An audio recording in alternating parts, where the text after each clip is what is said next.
কিছু সিনেমা আছে মন খারাপ করে দেয়, কান্না করতে বাধ্য করায়, মনের গভীরে শত শত প্রশ্ন জাগিয়ে তোলে। ঠিক তেমন একটি সিনেমা কালার অফ প্যারাডাইস। এক ছেলে চোখে দেখতে পারে না, তার সমাজের কুসংস্কারাচ্ছন্ন লোকেরা মনে করে কোনো পরিবারে প্রতিবন্ধী থাকাটা ওই পরিবারের জন্য অভিশাপ। এজন্য তার জন্মদাতা পিতাই তাকে অপছন্দ করে। ছেলেটি তার এই মনের দুঃখগুলো শুধুমাত্র একজনের কাছেই বলে, তিনি হচ্ছেন মহান সৃষ্টিকর্তা।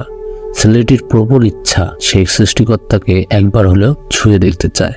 সিনেমাটির দুঃখ, কষ্ট, হতাশার চিত্রগুলো একেবারে উন্মুক্ত করে তুলে ধরেছেন পরিচালক। চরিত্রগুলোর দুঃখ আর যন্ত্রণাগুলো যেন নিজের বলে অনুভব করবেন। খুব কম সিনেমায় আছে যা এভাবে মনকে ছুঁয়ে যায়।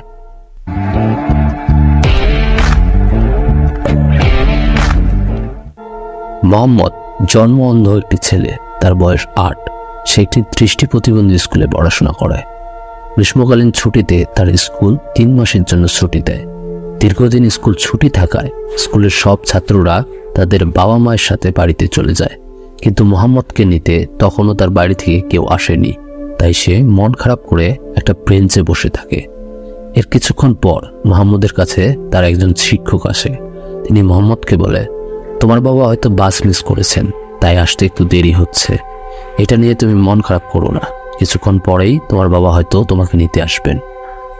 তারপর সেই শিক্ষক মোহাম্মদকে খুশি করার জন্য একটি খেলনা ফোন দিয়ে মোহাম্মদের বাবার কাছে মিছিমিছি কল দিয়ে বলে, জনাব আপনি কোথায়? আপনি কি বাস মিস করেছেন? মোহাম্মদ আপনার অপেক্ষায় মন খারাপ করে বসে আছে, আপনি একটু তাড়াতাড়ি করে আসেন। শিক্ষকের এই কথা শুনে মোহাম্মদের মন কিছুটা হলেও ভালো হয়। এক সময় মোহাম্মদের সামনে একটা পাখির বাচ্চা গাছের উপর থেকে পড়ে যায়। পাখিটির মা খুব চেঁচাতে থাকে। এদিকে একটি বিড়াল পাখিটির বাচ্চাটিকে খাওয়ার জন্য ঘুরঘুর করছিল। এই ঘটনার কিছুই মোহাম্মদ দেখতে পাচ্ছিল না, তবে সে পুরো বিষয়টিকে অনুভব করতে পারে। প্রথমেই মোহাম্মদ সেই বিড়ালটিকে একটি পাথর ছুঁড়ে সেখান থেকে তাড়িয়ে দেয় এবং মাটিতে পড়ে যাওয়া পাখিটির বাচ্চাটিকে খুঁজে বের করে। অনেক কষ্টে গাছের উপর উঠে বাচ্চাটিকে তার মায়ের কাছে ফিরিয়ে দেয়। তার কিছুক্ষণ পর মোহাম্মদের বাবা রমজানি আসেন, তবে সে মোহাম্মদের কাছ থেকে খানিকটা দূরে দাঁড়িয়ে থাকে। এখানে দেখা যায় মোহাম্মদের বাবার চেহারায় হতাশার ছাপ।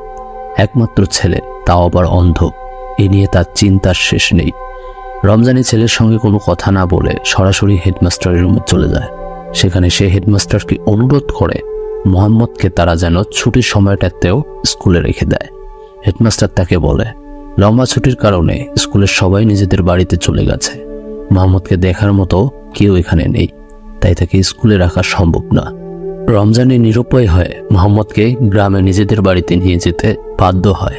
এরপর রমজানি মোহাম্মদের কাছে এসে দাঁড়ালে মোহাম্মদ তার হাত ধরে কাঁদতে কাঁদতে বলে, আমি ভেবেছিলাম তুমি হয়তো আমাকে নিতে আসবে না। ছেলের কান্না দেখে রমজানির মায়া হয়। এরপর বাবা ছেলে বাড়ির দিকে রওনা হয়। মোহাম্মদের গ্রামটা ছবির মতন সুন্দর, প্রকৃতির অপরূপ সৌন্দর্যে ঘেরা। মোহাম্মদের গ্রামের বাড়িতে থাকে তার দাদি আর পুতুলের মতন দেখতে 2 বোন। মোহাম্মদের মা অনেক আগেই মারা গেছে, কিন্তু তার বাবা এতদিনেও বিয়ে করেনি। মোহাম্মদের বিদ্যুদাতি মোহাম্মদকে অনেক ভালোবাসে এবং তার বোনেরাও তাকে বেশ ভালোবাসে। গ্রামে আসার পর মোহাম্মদের অনেক আনন্দেই দিন কাটছিল, কিন্তু এইভাবে চললে তো আর সিনেমা হয় না। সিনেমাতে দরকার কিছু অপ্রত্যাশিত মোড়, যা এনে দেয় মোহাম্মদের বাবার দ্বিতীয় বিয়ের ইচ্ছে। পাশের গ্রামের এক বিধবা মেয়েকে পছন্দ করে মোহাম্মদের বাবা।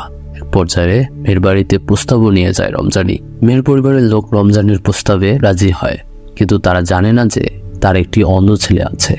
আসলে রমজানি নিজেই বিষয়টি তাদের কাছ থেকে লুকিয়েছে, কারণ গ্রামের কুসংস্কারে ঘেরা মানুষেরা বিশ্বাস করে কোনো পরিবারে প্রতিবন্ধী থাকাটা ওই পরিবারের জন্য অভিশাপ। রমজানি মনে প্রাণে চায় ওই মেয়েটিকে বিয়ে করতে, কিন্তু মোহাম্মদ থাকতে তা কখনোই সম্ভব না। তাই সে মোহাম্মদকে একটা অন্ধ কাঠমিস্ত্রির কাছে কাজ শেখার জন্য রেখে আসে। মোহাম্মদের যখন মন খারাপ হয়, তখন ওই অন্ধ কাঠমিস্ত্রি মোহাম্মদকে জিজ্ঞাসা করে তার বাড়ির জন্য মন খারাপ হচ্ছে কিনা। তখন মোহাম্মদ তাকে বলে, কেউ আমাকে ভালোবাসে না, এমনকি আমার দাদিও না। তারা সবাই আমার থেকে দূরে চলে গেছে, কারণ আমি অন্ধ। যদি আমি দেখতে পারতাম তাহলে আমার বোনদের সঙ্গে গ্রামের স্কুলে যেতে পারতাম, কিন্তু আমাকে অন্ধদের স্কুলে যেতে হয়, সেটি পৃথিবীর অপর প্রান্তে।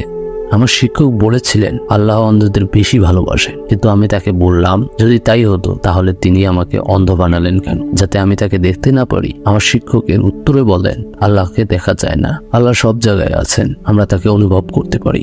তুমি আল্লাহকে স্পর্শের মাধ্যমে অনুভব করতে পারবে। মোহাম্মদ আরো বলে, এখন আমি আল্লাহকে সব জায়গায় খুঁজি, যতক্ষণ না হাতের স্পর্শে পাই আমি আল্লাহকে আমার সব কিছু খুলে বলি, এমনকি আমার মনের গোপন কথাগুলো। এদিকে মোহাম্মদের দাদি মোহাম্মদকে রেখে আসার বিষয়টি মেনে নিতে পারে না। সে রমজানের সঙ্গে রাগ করে বৃষ্টিতে ভিজে বাড়ি থেকে বেরিয়ে যায়। পরে অবশ্য রমজানি অনেক আকুতি মিনতি করে তাকে বাড়িতে ফিরিয়ে নিয়ে আসে। বাড়িতে আসার পর মোহাম্মদের দাদি অনেক অসুস্থ হয়ে পড়ে। কিছুদিন পর সে মারা যায়, কিন্তু মোহাম্মদ জানতেও পারল না তার প্রিয় দাদি আর পৃথিবীতে নেই। এদিকে রমজানির সেই বিয়েটাও ভেঙে যায়। এতে রমজানি পুরোপুরি ভেঙে পড়ে। পরপর 2টি ধাক্কা সে কোনোভাবেই নিতে পারছিল না। রমজানি সবকিছু ছেড়ে চলে যায় মোহাম্মদকে ফিরিয়ে আনতে। পাহাড় পর্বত বন জঙ্গল পেরিয়ে বাবা ছেলে বাড়ির দিকে এগোতে থাকে।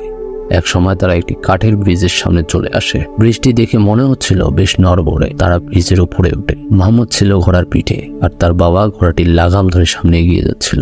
হঠাৎ করে ব্রিজের একটা অংশ ভেঙে ঘোড়া সহ মোহাম্মদ পানিতে পড়ে যায়। পানির স্রোতে মোহাম্মদ ভেসে যেতে থাকে। রমজানি তখন দোটানার মধ্যে পড়ে যায়। সে বুঝে উঠতে পারছিল না সে কি ছেলেকে বাঁচাবে নাকি ভেসে যেতে দেবে, কারণ সে তো চাইতো অন্ধ ছেলের পিতার অভিশাপ থেকে সে মুক্তি পাক। কিন্তু অবশেষে এবার রমজানির মধ্যে প্রবল পিতৃত্বের বোধ জেগে ওঠে। ছেলেকে বাঁচাতে সে নদীতে ঝাঁপ দেয়, কিন্তু অনেক চেষ্টা করেও সে মোহাম্মদকে ধরতে পারে না। পরের দৃশ্যে দেখা যায় রমজানি নদীর পাড়ে অজ্ঞান অবস্থায় পড়ে আছে। কিছুক্ষণ পর রমজানির জ্ঞান ফিরলে খানিকটা দূরে সে মোহাম্মদের নিথর দেহ পড়ে থাকতে দেখে। এরপর রমজানি দৌড়ে গিয়ে ছেলেকে জড়িয়ে ধরে কান্নায় ভেঙে পড়ে। ছেলের মাথায় হাত বুলিয়ে দেয়। এবার রমজানিকে সত্যিকারের একজন বাবা মনে হচ্ছে। ততক্ষণের সময় নাগালের বাইরে চলে গেছে। তার এই পিতৃত্ব বোধ অনেক আগেই জেগে ওঠা উচিত ছিল। সিনেমাটির শেষ দৃশ্যে মোহাম্মদের আঙুলগুলো নড়তে দেখা যায়। এই দৃশ্যটি পুরো সিনেমার অনেক বড় অর্থ বহন করে। দর্শক ভাবতে পারে আহমদ এখনো বেঁচে আছে, কিংবা এটাও ভাবতে পারে অবশেষে সে আল্লাহকে স্পর্শ করার সৌভাগ্য পেয়েছে। এটি সম্পূর্ণ দর্শকদের ব্যক্তিগত অনুমানের উপর নির্ভর করে। তো দর্শক, এই ছিল আজকের আয়োজন। ভিডিওটি ভালো লাগলে লাইক করবেন, কমেন্টে আপনার মূল্যবান মতামত জানাবেন। আশা করি চ্যানেলটি সাবস্ক্রাইব করে পাশে থাকবেন। ধন্যবাদ।